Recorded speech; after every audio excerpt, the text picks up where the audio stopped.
We can't even agree on the small things. You know, like, how do we say that acronym? GIF? Is it GIF or is it GIF? I mean, come on.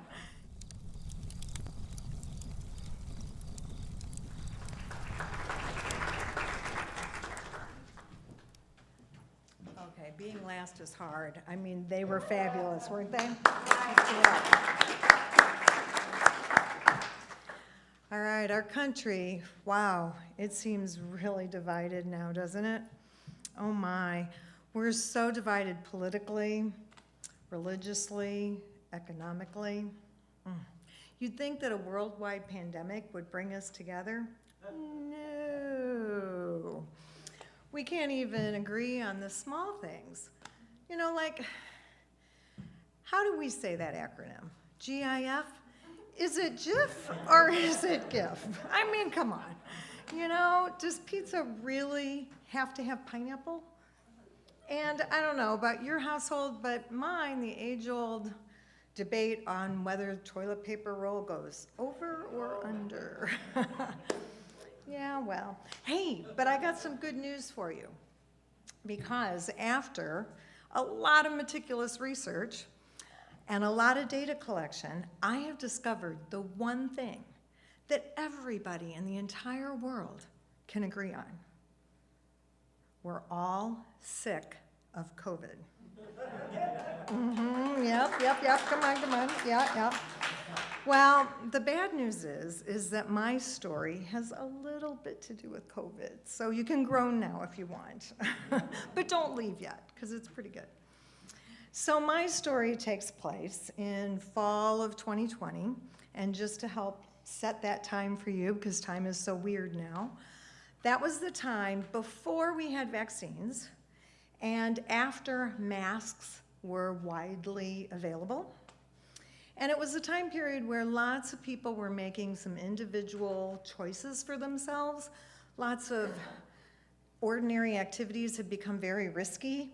Some people were letting their hair grow out. Some people were cutting their own hair. Some people were putting on a mask and going down to Great Clips and crossing their fingers. Some people with family get-togethers or friends. Some people were staying completely isolated. Others were doing the backyard things where people were 6 feet apart. And then other people were putting on the mask and they were hugging grandma and crossing their fingers. So, you know, people had to make different choices. And one day, I did my own little personal risk assessment for my daily walk. And I figured, I'm going to be outside. I'm going to be alone. I'm walking to the park through a residential business type area. And if I see any strangers, I'm just going to speed on past. Stranger, danger. Not going to have anything to do with strangers, that's for sure. So I decided to leave my mask at home. So I'm out walking, and it's one of these beautiful days. I mean, the sky was this intense blue, and the trees were in all their glory. Oh, and the air, it was so invigorating. It was so good to be out of the house. I'm sure I had this kind of goofy grin on my face, and I even waved at a couple of strangers as I sped on past. And as I was rounding the corner to the bank and to head home, I noticed this woman at the ATM.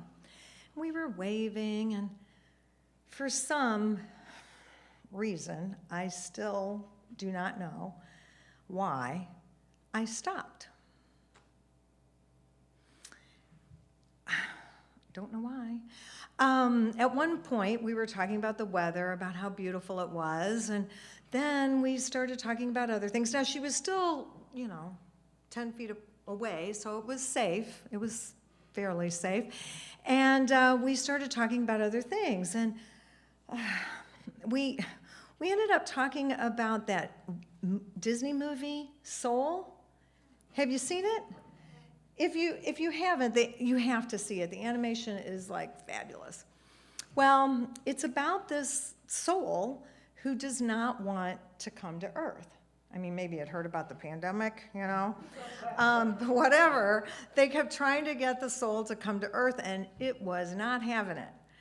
And it's also about this musician, this man, who is very, very, very focused on his future goals and what he wants to have happen. And he's very afraid that things are not going to go the way he wants. And he's so focused on his future that he really is missing a lot of the magical moments that come up in his daily life. So we talked about that movie for a while, and then, as women of a certain age do, we started asking each other about our children. And I had noticed that this woman had beautiful, dark brown skin. And so I proudly proclaimed that I am the mother of 2 grown-ass biracial men, 30 and 22. And normally I stop there. But there was something about the tilt of this woman's head. Maybe she realized that there was a big 8-year difference between my boys. And so I continued, and I told her that I lost a baby in between my sons. And I didn't even know if my baby was a girl or a boy, but I had decided to name my baby Grace. And I always get a little choked up about Grace when I talk about her, even after all these years, because I, like a lot of women who have had a miscarriage, carry around some misplaced guilt. Maybe I should have stopped jogging sooner. Maybe I shouldn't have painted that rocking chair. And this woman, this stranger, she noticed my discomfort, and she said to me, maybe Grace is like that soul in the movie. Maybe she didn't want to come to earth. Maybe it was her choice. Maybe it wasn't your fault.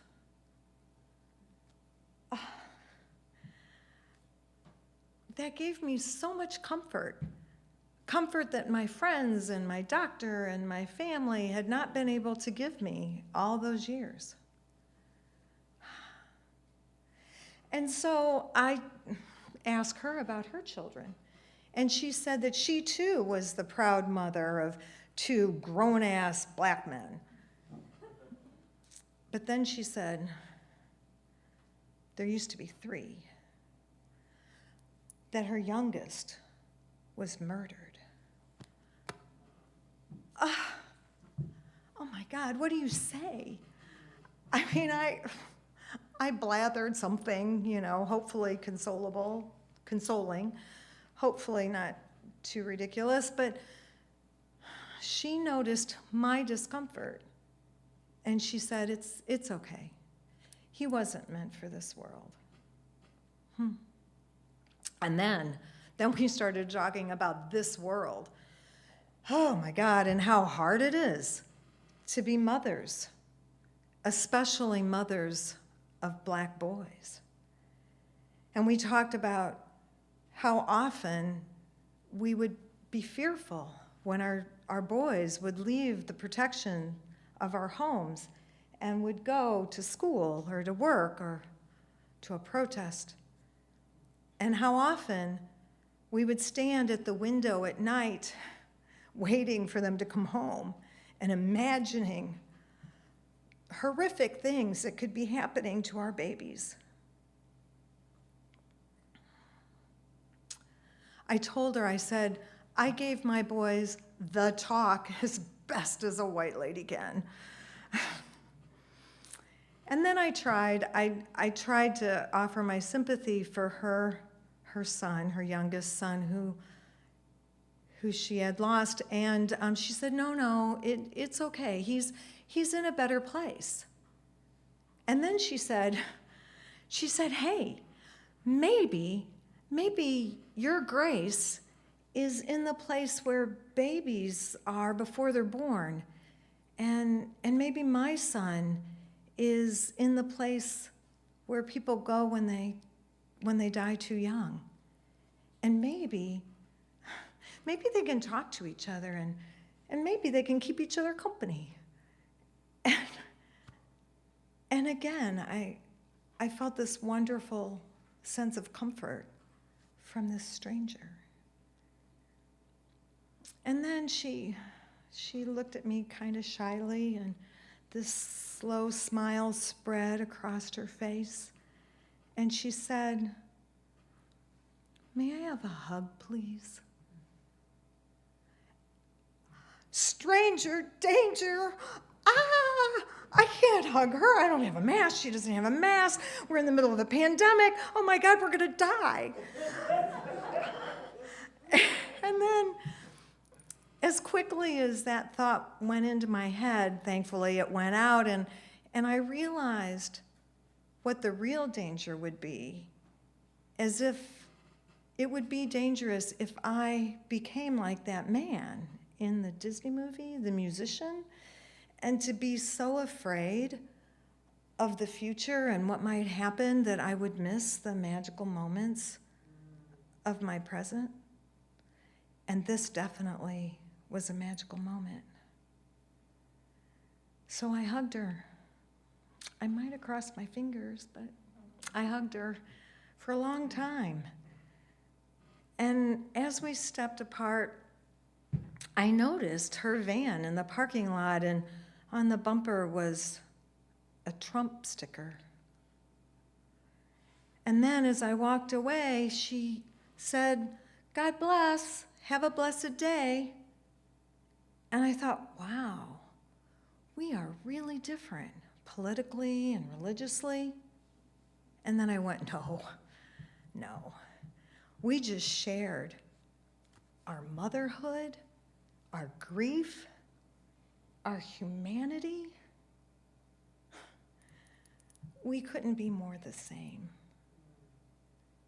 And that was such a comforting thing for my soul. And so I invite you, if the next time you're with somebody, you find yourself in the company of someone who you think is wildly different than you are, I encourage you to look hard, dig deep. Look for the things, for the ways in which you're the same. Look for your shared humanity. I guarantee you it will feed your soul. Thank you.